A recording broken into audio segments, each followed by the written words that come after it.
Again, we're beginning from the stretch right here. The things that we would teach them is we want our hands to be here, in front of them here.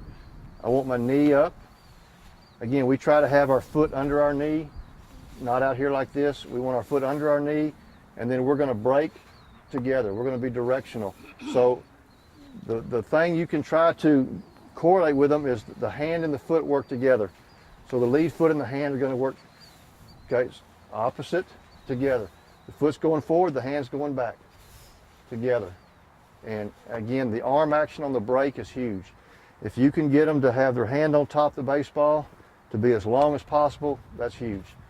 Most of the kids, again, are the timing, the coordination's not there, and they want to do something like this or here.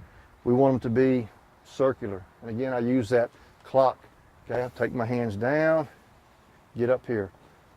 Knee up, together. I like the elbow up and the glove up. Okay, again, that creates opposite and equal for me, and it also gives a little leverage. It's amazing to see how many kids can play baseball with this without this arm. They throw baseballs like this.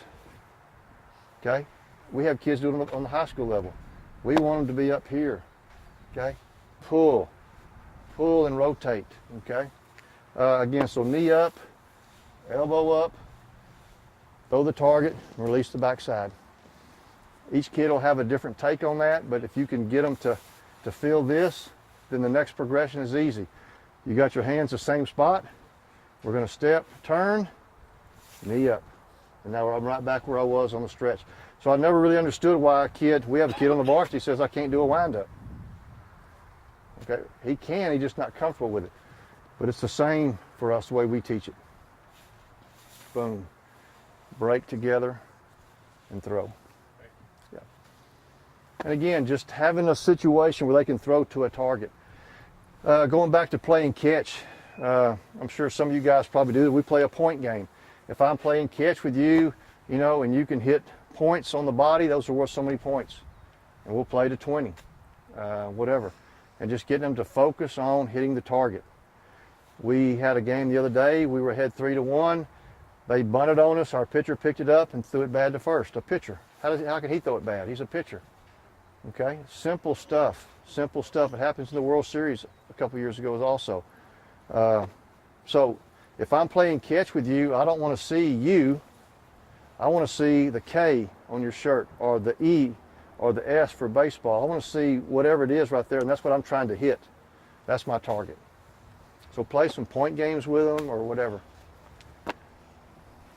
What else? Pitching. Teach them 2 pitches. Teach them a fastball. Teach them a changeup. That's it. That's all you need. You don't need curveballs till they get up to high school, till they develop a little bit more. You get the same thing at your level with a changeup. They can't throw it hard enough to make it spin. They throw this and call it a curveball. It's not a curveball, okay? The changeup's the same thing. It does the same thing, and it doesn't hurt their arms. To me, I tell our guys, they must have a changeup every day they get on the mound. Because we go to the ballpark, you may not have your breaking stuff today for a strike. You may not can locate your fastball today. We got to have something else. And the changeup is something they do every day and don't even know it. When we went up to warm up today, they did this right here. That's a changeup to me. A changeup is just simply a fastball that's not thrown as fast.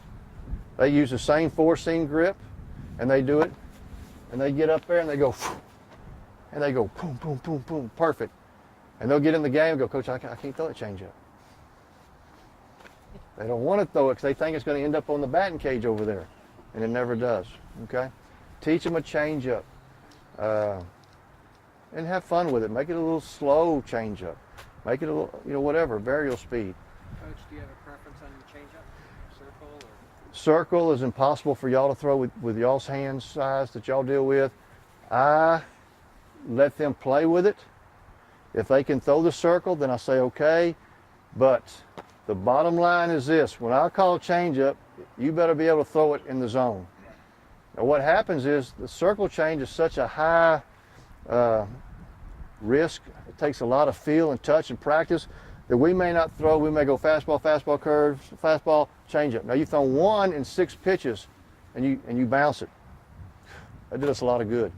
So if you can throw it, I don't care what you do. I mean, we've had some kids use the old Tommy Glavine, the last 2 fingers, and that's they just love that kind of stuff.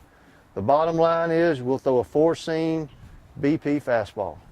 Same thing they warm up with every day. And again, my selling point is we always have it. Now we always have 2 pitches for him to worry about. I don't know if you guys know Grant Schneider. He's 6'4", he throws downhill. He's going to be huge prospect because of the tilt on his fastball. Tilt is this, okay? He throws downhill, okay? He throws a changeup downhill in the same plane. When it leaves his hand, it's in the same plane. And hitters are just, you can't hit it.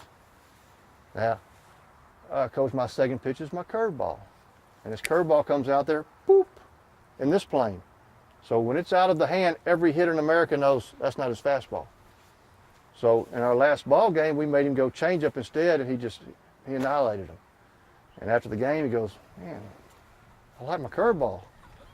Okay, so they're kids. So changeup is awesome. You know. Anything else?